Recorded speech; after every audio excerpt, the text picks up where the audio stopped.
सहनाववतु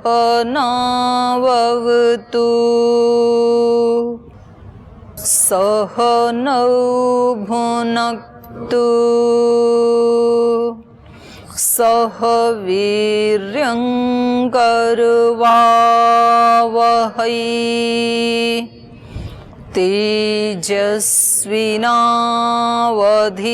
तेजस्विनावधीतमस्तु मा विद्विषावहै। ओम शांति शांति शांति।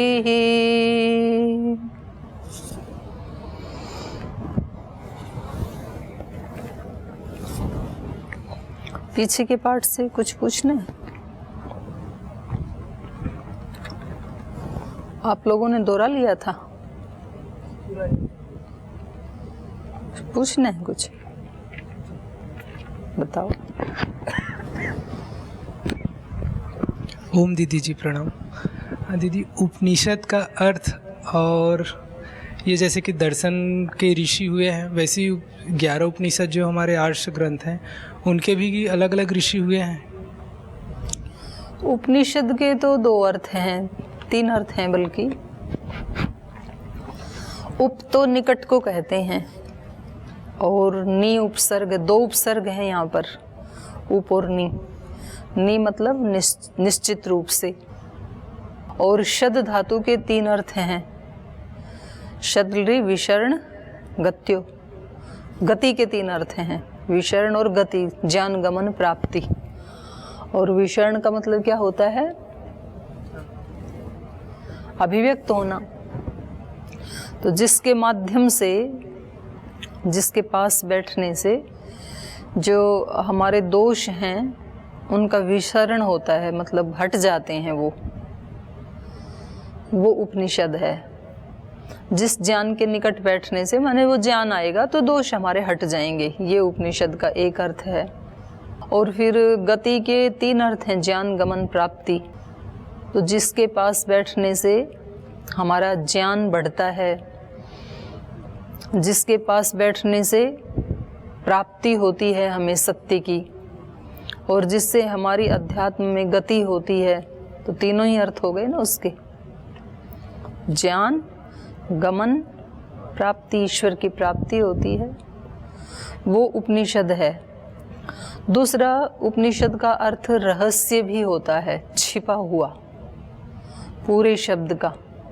ये तो हमने धातु प्रत्यय पूर्वक अर्थ किया। उपनिषद अर्थ, शब्द का दूसरा अर्थ होता है छिपा हुआ। तो जो छिपा हुआ ज्ञान जिस ग्रंथ में है वो उपनिषद हैं। जो अभी हमें निकालना है उपासना आदि के द्वारा, उसको उपनिषद कहते हैं।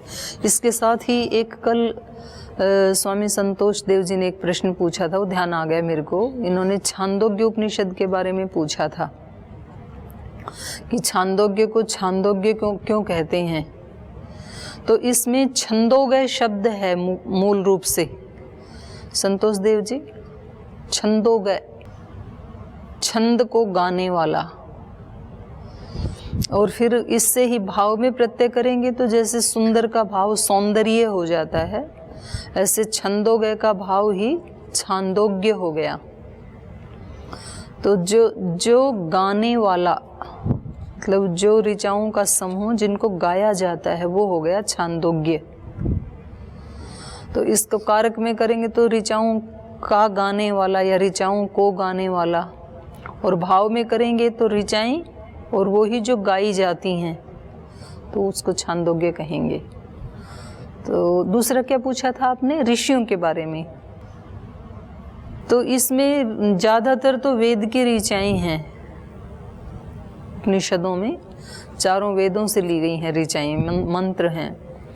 तो उन ऋषियों ने तो साक्षात्कार किया इस ज्ञान का, वेद के जो ऋषि हैं, और उसके साथ ही उसी ज्ञान का साक्षात्कार इन ऋषियों ने भी किया वहाँ से, और उसको थोड़ा सा सरल बनाने की कोशिश की।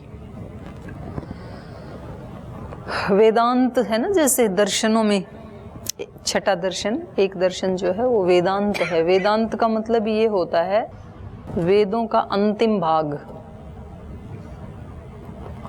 जो जिनकी रचना वेदों के अंत में हुई, मतलब उन ऋचाओं के, वो जो 4 वेद हैं उनका ज्ञान थोड़ा सा उच्च कोटि का है।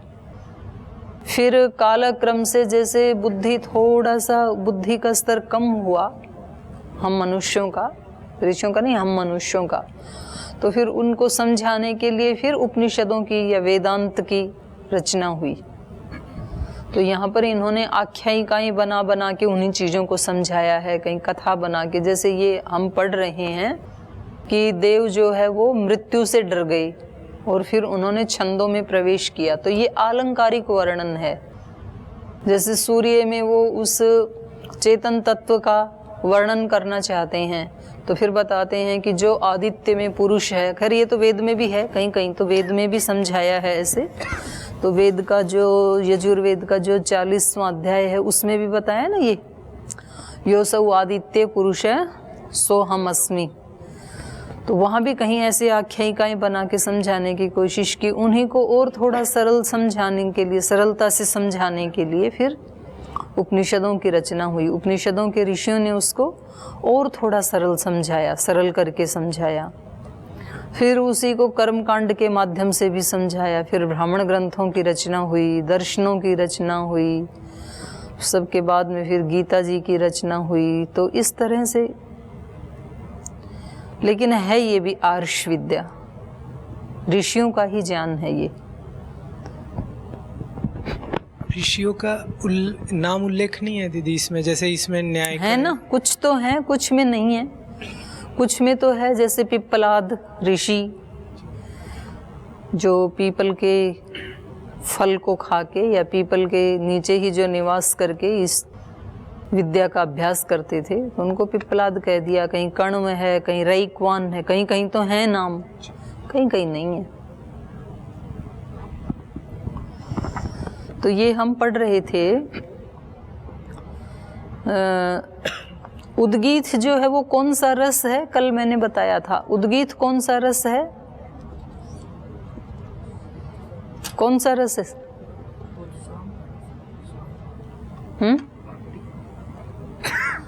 कल तो मैंने बताया था ना, रसानाम रसतमा। कितने रस हैं कुल? तो उद्गीत कौन सा रस है? 8वां रस है ये। पहला रस कौन सा है? पृथ्वी। इसका मतलब इन्होंने, बहनों ने दोहराया है पाठ, आपने नहीं दोहराया। भूतानाम रस किम, पृथ्वी। ये तो मैंने ही बता दिया था कल। पृथ्वी का रस क्या है? जल का रस क्या है? औषधियों का रस क्या है?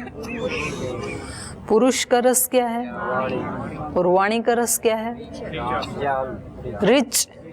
ऋचा, ज्ञान।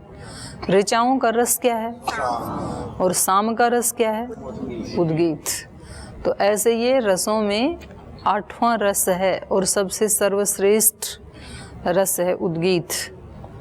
फिर उसकी भिन्न भिन्न रूपों में इन्होंने वर्णन किया, पिंड में भी और ब्रह्मांड में भी। वो उद्गीत कैसे कैसे उसका 4 इसमें दिखाया। और अंत में बताया, स यह एतद एवं विद्वान अक्षरम प्रणौति। इस प्रकार इस अक्षर ब्रह्म को जानता हुआ जो इस प्रकार से स्तुति करता है, प्रणौति। एतदेव अक्षरम स्वरम अमृतम अभयम प्रविशति। तो ये जो अक्षर उद्गीत है, ये ही स्वर, अमृत और अभयता का देने वाला है। ये स्वर स्वरूप है, अमृत स्वरूप है, अभय स्वरूप है। तत्प्रविश्य, और ऐसे इस अक्षर उद्गीत में प्रवेश करके देवाः तद अमृतो भवति। जो देव पुरुष हैं वो अमर हो जाते हैं। कौन से देव पुरुष अमर हो जाते हैं? कौन कौन से देव अमर हो जाते हैं? कौन कौन से देव अमर हो जाते हैं इसमें प्रवेश करके?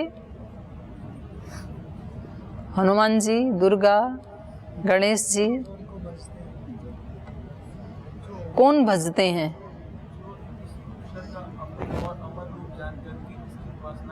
कौन कौन देव? कोई पर्टिकुलर देव?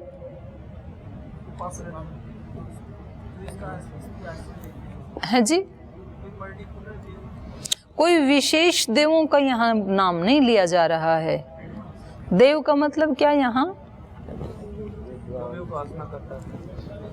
जो भी दिव्यता से युक्त हुआ आत्मा है वही देव है।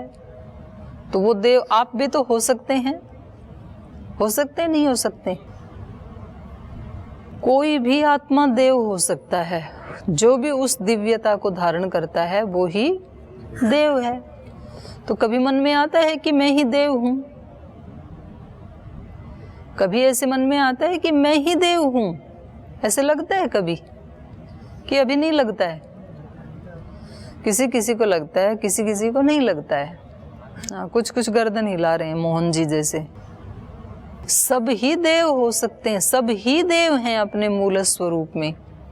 आत्मा जो है वो सबका विशुद्ध स्वरूप है, और आत्मा के ऊपर जो है उसको हटा दें तो सभी देव ही हैं, सभी महान आत्माएं हैं, सभी ऋषि आत्माएं हैं। तो इसलिए जो अपने वो स्वामी जी हैं, स्वामी ब्रह्मदेव जी कर्नाटक वाले, तो बोलते हैं सबके अंदर एक छिपा हुआ ऋषि है, सबके अंदर ऋषित्व छिपा हुआ, छिपे हुए भगवान हैं, छिपे हुए ऋषि हैं, ऐसे बोलते हैं। तो इसलिए इन्होंने कहा कि इस रहस्य को जान करके प्रकृति में यद्यपि सत्य ओपन है, खुला है, कोई छिपा हुआ नहीं है, लेकिन वो हमारे लिए छिपा हुआ क्यों है? क्योंकि अज्ञान से हमारा ज्ञान आवृत हुआ है। जैसे धूल से दर्पण आवृत हुआ है, जैसे जेर से, उल्लू से गर्भ ढका हुआ होता है, ऐसे ही अज्ञान से हमारा आत्मिक ज्ञान ढका हुआ है। देव से यहाँ अंगिरा ऋषि, बृहस्पति और जो बक थे दालबक के पुत्र, इनको बृहस्पति ने भी तो इस उद्गीत का उपासक करके और कल्याण उन्होंने प्राप्त कर लिया था। तो देव तो नहीं, तो दो तीन का नाम लिया यहाँ पर, तीन का नाम लिया। अयास्य ऋषि, बृहस्पति ऋषि, अंगिरा ऋषि, अंगिरस। तो इनको देव कह सकते हैं। अंगिरस किसको कहते हैं? अंगिरा के पुत्र।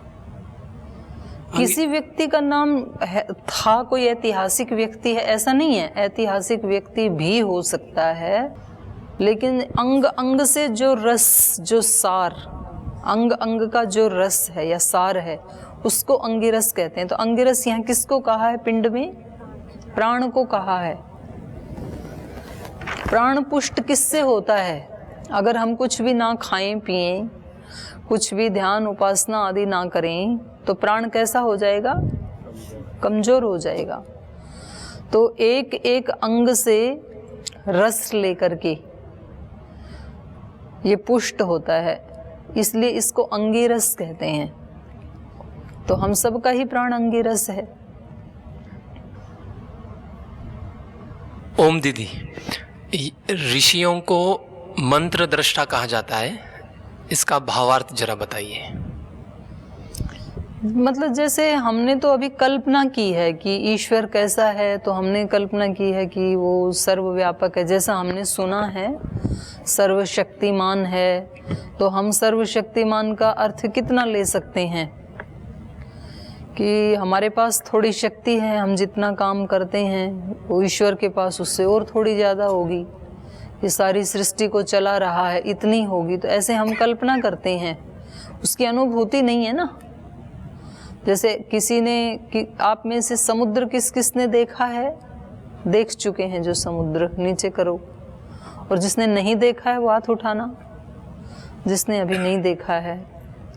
तो जिसने नहीं देखा नीचे कर लो। जिसने नहीं देखा है उनको देखने वाले बताएं कि समुद्र कैसा होता है, तो आप बताएंगे अनंत जल राशि है। मतलब वहाँ फिर कोई एंड नहीं दिखता है, जहाँ से वो शुरू हुआ उसके बाद फिर उसका कोई अंत नहीं दिखता है। तो फिर वो कैसी कल्पना करेंगे कि भाई जैसे उन्होंने कोई नदी देखी है, कोई झील देखी है, तो वो दृष्टि में आएगा कि उसी का बड़ा सा आकार समुद्र होता होगा, ऐसे देखते हैं ना हम कल्पना में। तो ऐसे ही एक ज्ञान हमें होता है शब्दों आगम प्रमाण के आधार पे, तो वो यथार्थ ज्ञान नहीं होता है जो आगम प्रमाण से जो ज्ञान होता है। और एक जिसने देख लिया साक्षात, तो इन मंत्रों का जो विषय है उसको उन ऋषियों ने वैसे ही अनुभव किया है जैसे हम एक दूसरे के शरीरों का अनुभव करते हैं। एक दूसरे के शरीरों को हम जानते हैं ना, ये फला व्यक्ति है, ये गाय है, ये टेबल है, ये पुस्तक है, ये सोफा है, ये मैट है। ऐसे हम दूसरे शरीरों को जानते हैं, ऐसे वो उसका साक्षात्कार कर लेते हैं समाधि की अवस्था में। और फिर वो उनकी समाधि इतनी घनीभूत हो जाती है कि वो समाधिस्थ अवस्था में ही थोड़ा सा नीचे उतर के अपने सब कार्य भी कर लेते हैं, समाधि में स्थित रहते रहते ही। जैसे अभी हम बेहोशी में स्थित रहते रहते ही अपने सारे कार्य कर लेते हैं, तो बेहोशी का पूरा हमारी प्रैक्टिस हो रखी है। अभी बेहोशी में रहते रहते खाना खा लेते हैं, पता नहीं चलता है। बेहोशी में रहते रहते हवन कर लेते हैं, लेकिन ना हवन के मंत्रों का अर्थ पता है, ना वो भाव आता है, फिर भी कर लेते हैं। बेहोशी में हम सारे काम कर लेते हैं, चल लेते हैं। तो ऐसे ही वो होश में रहते रहते सारे काम कर लेते हैं जो आवश्यक है, नितांत आवश्यक है। वो चित्त की स्थिति बन जाती है। अब उसको शब्दों में हम नहीं समझ सकते हैं पूरा का पूरा, बस उतना ही बताया जा सकता है और हम समझ भी उतना ही सकते हैं। उसके बाद फिर खुद ही करना पड़ता है। तो थोड़ा, इसलिए वहाँ योग दर्शन में कहा ना, थोड़ा थोड़ा अभ्यास जरूर करना चाहिए। इसलिए मेरे को कई बार लगता है कि जैसे आप लोग यहाँ रहते हैं ना,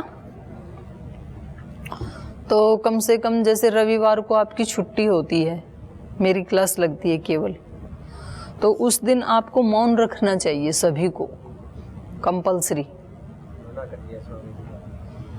उस दिन मौन रहना चाहिए और उस दिन कुछ स्वाध्याय आदि कुछ विशेष करना चाहिए उस दिन फिर। और जब रोजाना रहते हैं तब भी अपनी कक्षाओं से अतिरिक्त समय में जितना अधिक हो सके चुप रहने का अभ्यास करें, मौन रहने का अभ्यास करें। जैसे ही व्यक्ति मौन होता है तो वो फिर उसकी वृत्ति अंतर की तरफ मुड़ती ही है, अंतःवृत्ति हो जाती है उसकी। जरूरी तो नहीं है ये अपवाद रूप में कोई मौन रह करके भी बाह्य वृत्ति वाला हो सकता है, या कोई बाह्य वृत्ति रहते हुए भी अंतर्वृत्ति वाला हो सकता है। अपवाद तो सब जगह होते हैं, सामान्य नियम यही है। लेकिन जब हम बहुत ज़्यादा बोलते हैं तो कुछ ना कुछ गलत बोलते हैं और बहुत कुछ अनावश्यक बोलते हैं। और जब हम चुप रहते हैं तो बहुत सारी अनावश्यक बातों से हम बच जाते हैं, अनावश्यक झगड़ों से बच जाते हैं। क्योंकि कभी मन में आता है कि इसको ये बात सुनाऊं, लेकिन पता लगा कि आज तो मौन है तो बोल नहीं पाए, तो अंदर अंदर तो कष्ट हुआ, पर बाहर वाले से बच गए कम से कम। तो फिर उसका अभ्यास करते करते अंतर मालूम पड़ता है कि बोलना क्या है, मौन क्या है। इसका पता तभी लगेगा जब मौन होते हैं हम। लेकिन ये नहीं कि अपने सब कार्य छोड़ करके मौन होना है, वो फिर पलायन हो जाएगा अपने स्वधर्म से, स्वकर्म से। उसको करते हुए जितना नितांत आवश्यक है कि भाई अब काम ही नहीं चलेगा, तब बोल नहीं थोड़ा सा, तो उससे थोड़ी थोड़ी शक्तियां फिर बचती जाती हैं। तो हम पढ़ रहे थे कि ये जो देव हैं ये भी अमर हो जाते हैं। तो अमर का भी मतलब क्या है यहाँ पे, जो दिव्यता से युक्त हो जाता है। अमर तो सभी आत्माएं हैं, आत्मा तो मरती नहीं है। जो दिव्यता से युक्त नहीं हैं, जिन्होंने अभी अपनी दिव्यता को अभिव्यक्त नहीं किया है, जिन आत्माओं ने, वो भी नहीं मरती हैं। तो फिर भी यहाँ कहा कि देव अमर हो जाते हैं, तो इसका क्या अभिप्राय है? यहाँ मृत्यु से अभिप्राय है सभी दोष, तो वो दोषों से रहित हो जाते हैं। और दोष में सबसे बड़े दोष क्या हैं? राग, द्वेष और मोह, न्याय दर्शन में जिसको कहा। तो ये 3 दोष सबसे बड़े हैं, इनसे वो मुक्त हो जाते हैं जब वो ओंकार की शरण में रहते हैं, उद्गीत की शरण में रहते हैं। अब आगे बता रहे हैं 5वें प्रपाठक में कि उद्गीत और प्रणव एक ही हैं। 2 शब्द है ना बाहर से, प्रणव, प्रणौति आया ना इसमें, अंतिम मंत्र में, अंतिम ऋचा में प्रणौति। प्रणौति माने जो प्रणव का उच्चारण करता है, माने जो स्तुति करता है। अणुस्तुतौ धातु है ना, तो प्रकृष्ट रूप से जो स्तुति करता है। तो प्रणव और उद्गीत, उच्चै गीयते इति उद्गीतः, तो ये दोनों एक ही हैं। तो अब इसको अगली ऋचा में बता रहे हैं। ऋचा बोलिए, अथ खलु ये उद्गीतः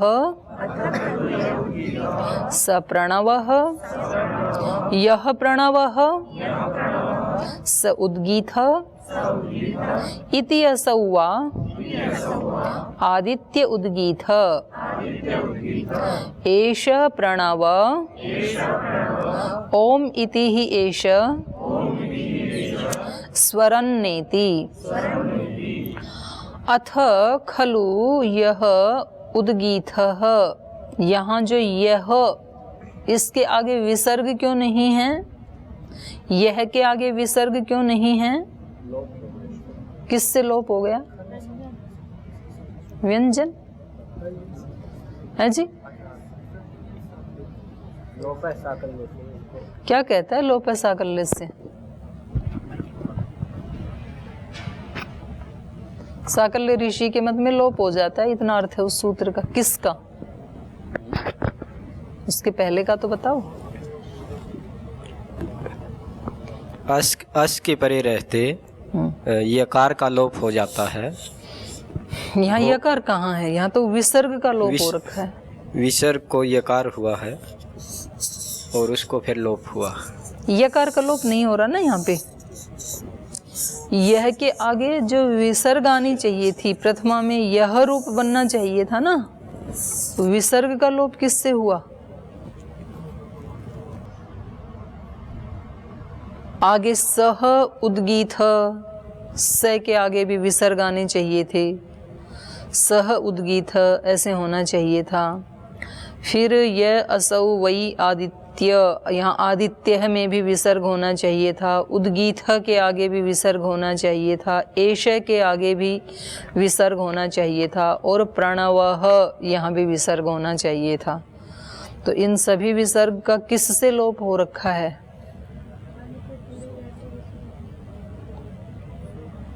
तो आप इसका मतलब व्याकरण के पीरियड अटेंड करते नहीं हो।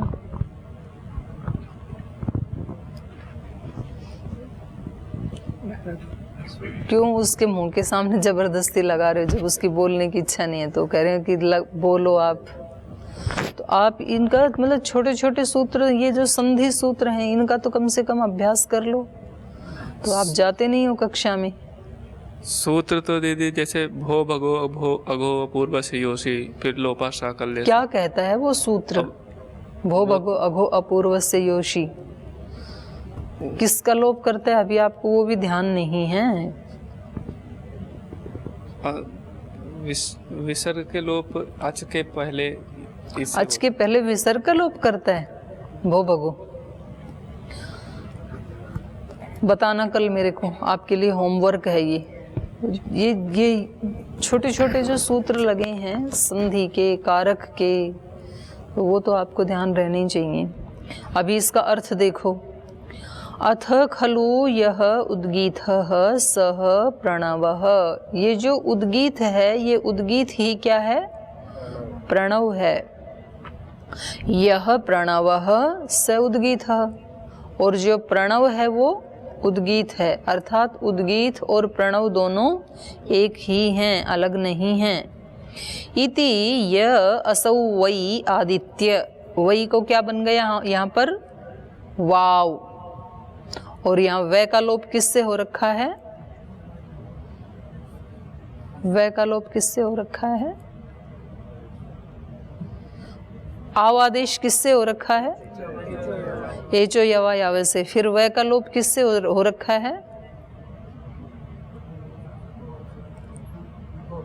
भो भगो।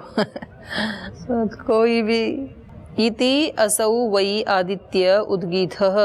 तो कह रहे हैं ये उद्गीत क्या है? पहले पिंड का ब्रह्मांड का वर्णन कर रहे हैं। इनको पिंड में और ब्रह्मांड में वही दिखाना होता है। तो कह रहे हैं उद्गीत है वो प्रणव है, जो प्रणव है वो उद्गीत है। और उसको देखें कहाँ हम? तो कह रहे हैं ये जो सूर्य है ये ही क्या है? उद्गीत है। एषः प्रणव, ये सूर्य ही क्या है? आदित्य ही क्या है? प्रणव है। ओम इति, ये ही ओम है। ओम इति ही ऐसे स्वरन्न एति। तो ये सूर्य क्या करता है? ओम का उच्चारण करते हुए ही एति मतलब उदय होता है। इणगत धातु। ये सूर्य सुबह जब उदय होता है तो वो ओम का उच्चारण करते हुए ही उदय होता है। ये तो इनकी ऋषियों की खोज है। और 4-5 वर्ष पहले नासा के साइंटिस्ट जो हैं उन्होंने भी खोज की। तो उन्होंने भी यही बताया कि इस ब्रह्मांड में सूर्योदय जब होता है तो सूर्य की जो रश्मियां हैं उनसे वो ही ध्वनि मिली जो ओम का उच्चारण करते समय हम ध्वनि करते हैं। ओम, ये जो ध्वनि है ये ही सूर्य की रश्मियों में भी पाई गई। ऐसा उन्होंने अभी किया और इन ऋषियों ने ये तब जाना, उस समय जाना।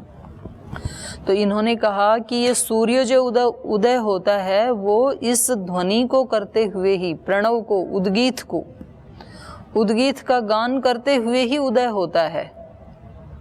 तो फिर जो भक्त लोग हैं वो क्या करते हैं? उसके स्वर के साथ अपना स्वर भी मिला देते हैं। इसलिए वो सूर्य की उपासना करते हैं वैदिक धर्म में। जिसकी उपासना करते हैं उनके गुण हमारे अंदर आने लगते हैं। तो इसलिए सुबह सुबह सूर्य उपासना का विधान है। एतम उ एव अहम अभ्यगासिसम तस्मान् मम त्वम एको असीति। ह कौशितकीः पुत्रम उवाच रश्मिस्त्वं पर्यावर्तयात् बहवो वै ते भविष्यन्ति इति अधिदैवतम्। एतम उ एव अहम अभ्यगासिसम। कह रहे हैं इस सूर्य को जब मैंने इस रहस्य को जाना कि ये ओंकार का उच्चारण करते हुए उदय हो रहा है तो मैंने उस सूर्य की उपासना की। अभ्यगासिसम मतलब गान किया मैंने भी।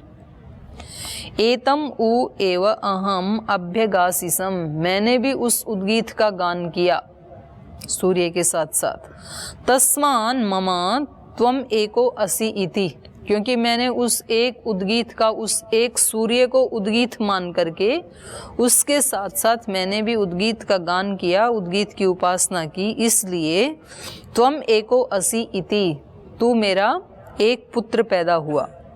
इति है कौशितकी पुत्रम उवाच। ऐसे कौशितकी ऋषि ने अपने पुत्र को कहा, अपने पुत्र से बताया, हे पुत्र मैंने इस रहस्य को जान करके सूर्य को ही उद्गीत का प्रतिनिधि मान करके मैंने उस एक की उपासना की, तो इसलिए मुझे तेरे जैसा एक तेजस्वी पुत्र प्राप्त हुआ। रश्मिस्त्वं पर्यावर्तयात्, लेकिन तू क्या करना? केवल सूर्य की उपासना नहीं, रश्मियों सहित, उसकी अनंत रश्मियां है ना, तो उन रश्मियों से भी क्या निकल रहा है? उद्गीत, ओंकार ही निकल रहा है। रश्मिस्त्वं पर्यावर्तयात्, तू रश्मियों से अपने आप को चारों तरफ से घेर ले।